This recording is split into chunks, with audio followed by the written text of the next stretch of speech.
Hey guys, what's up? Okay, so this is something that Lord's definitely impressed in my heart to talk about. Um, if you don't know, which I'm sure majority of you probably know already, um, there's this thing that's been going around with Bethel, and they partnered with a ministry called Changed. And we've definitely gotten a lot of backlash. Um, one, because the world has deemed it as a conversion therapy ministry. So basically, it's meant to deliver people from, homosexuality and same-sex attraction, all of that. And so a lot of people have been up in arms about that and been kind of on the fence about if they should be for it or against it. Some people were for it, some people were against it, some people were just really confused by it, and other people also confused by Bethel's stance because of their posts really didn't show if they really had a stance of being for or against it.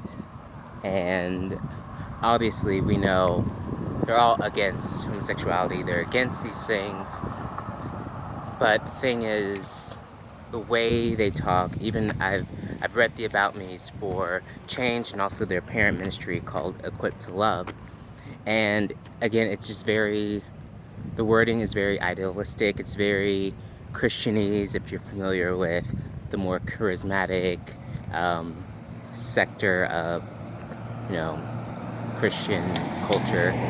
Um, so it's not very pragmatic as most people would like it to be, and I personally agree with that.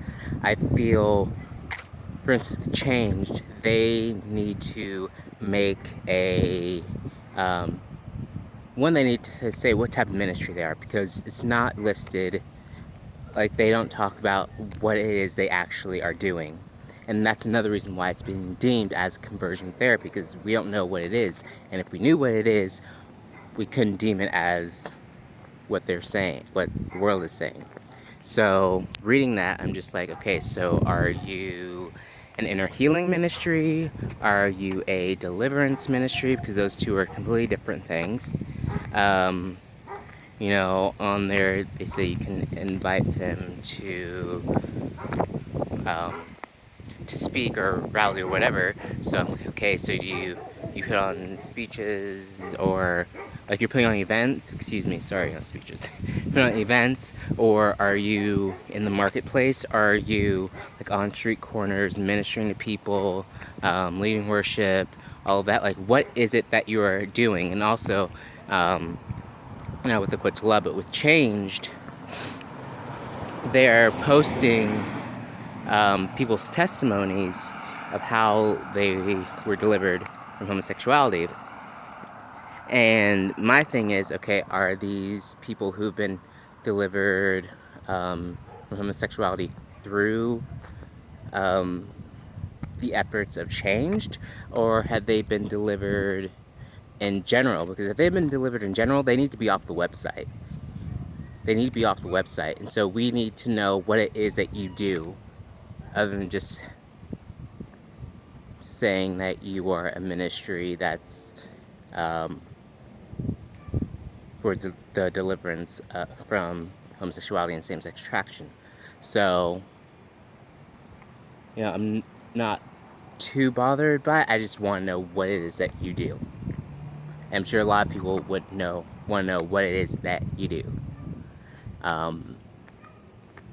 Instead of just saying, hey, this is what we're for. We're for the love of God, encountering people, and through homosexuality and same-sex attraction, and setting them free. But how are you doing that? Okay, how's that? How are you implementing that? How are you facilitating this? Okay, there's a practicality that comes about with this. So we need to know what you're doing. So that's just my thing in terms of change. So you just need to get together and let us know what you're doing. My biggest issues with Bethel, because with them partnering with us, I'm just like, this is a conversation that should have been happening 10, 15 plus years ago, especially with a ministry of this magnitude and this much influence, and for how long they've even been around. Bethel has been around since 1952, so they've been around for about 67 years. Quote me if I'm wrong. Yeah, correct me if I'm wrong, excuse me. But, so my thing is, why are you so late to the party? Like, where have you been? And this is another issue that I have just with Christians in general, how we have, as a collective, just been so silent about so many different issues that are going on in the world. The thing is, we are here in the world. We're not just, I don't know, like, I guess people are just literally waiting just to get to heaven, when that's not what a Christian life is. We are here for a reason, for a purpose. If it was just to get to heaven, we wouldn't be here. So I don't understand why people are so scared to speak on so many different issues when you have the answer, supposedly, and why people are so afraid of all of these different influential arenas, such as politics and entertainment, all this. No one wants to step in because it's too dark. Well, you're light, duh. You're light. Light illuminates darkness. Guess what? It's ridiculous. I can't stand the laziness of the church. I can't stand it. I love the body, I love the church, but as a collective, we're lazy. And we're so divided against each other. Like, it just does not make sense. And we have way too much influence and too much pull in this world to not speak on social and political issues. And we should be the ones in these areas of influence. We should be the people in these places, in the arenas of politics, in the arenas of entertainment and media. We should be in a part of these social issues that have to do with education and agriculture, science and technology, medicine. We should be in these places, not only in them, but we should have a say and we should have influence in these areas, and we don't. We have removed ourselves from these conversations because we just want to do church and we want to build our own communities and we want to build our own this and that. Well, that's not what we're called to do. We are called to reach the sick. Jesus himself said he did not come for the righteous, but for the sinners to repent. Not only that, we're called... And just going back to just the About Me stuff and Bethel's posts about change and their stance, whatever it could be,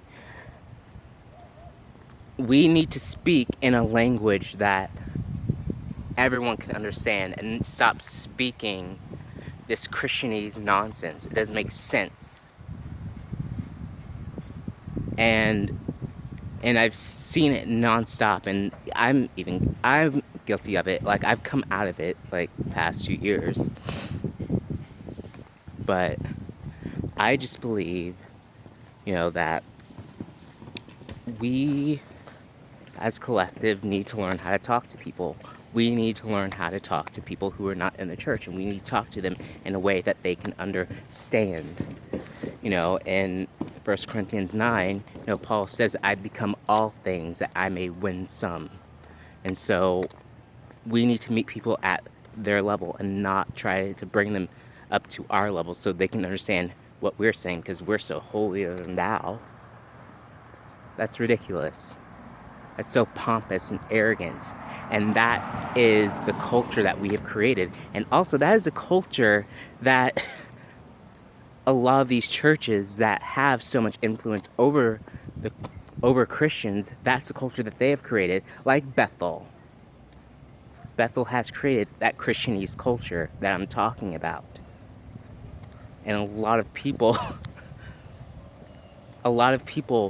use Bethel as a blueprint on how to do ministry and how to evangelize and how to reach the nations. And they're part of the problem because they don't know how to talk to people. They don't know how to meet people where they are. They expect everyone to just come up to their supernatural, quote unquote, level.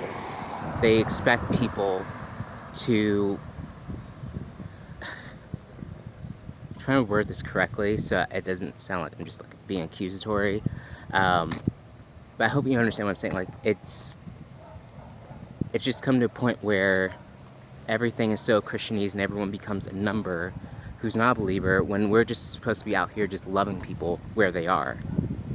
And that is what I'm getting at. Like, we are not loving people where they are, regardless of what they believe or don't believe. We're called just to love people. And, you know, I just see it countless times where people go out to evangelize and they treat people like numbers.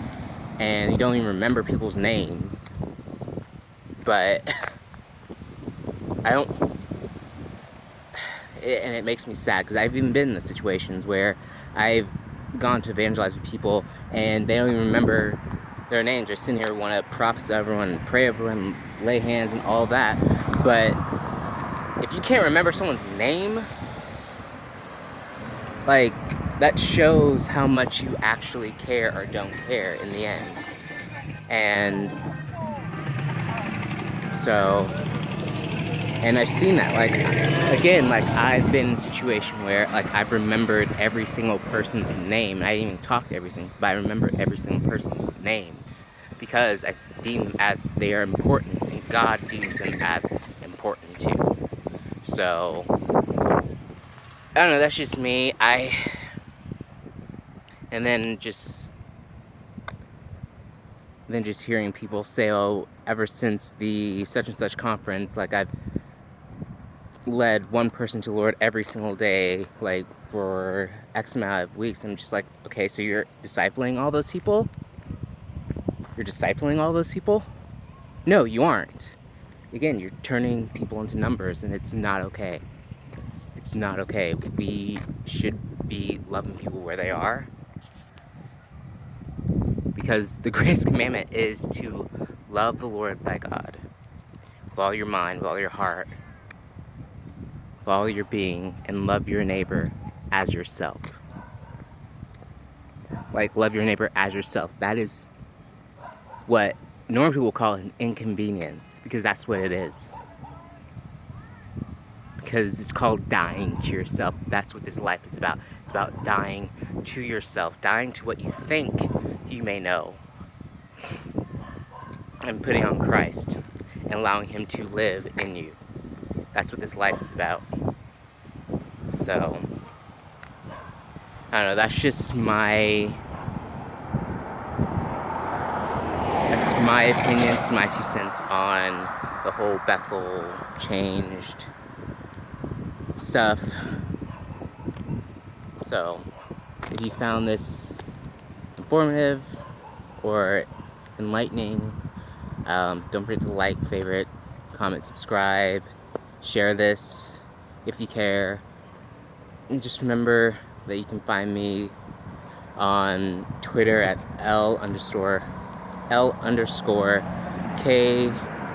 Ministries. And just remember to stay rooted, and God bless. Bye.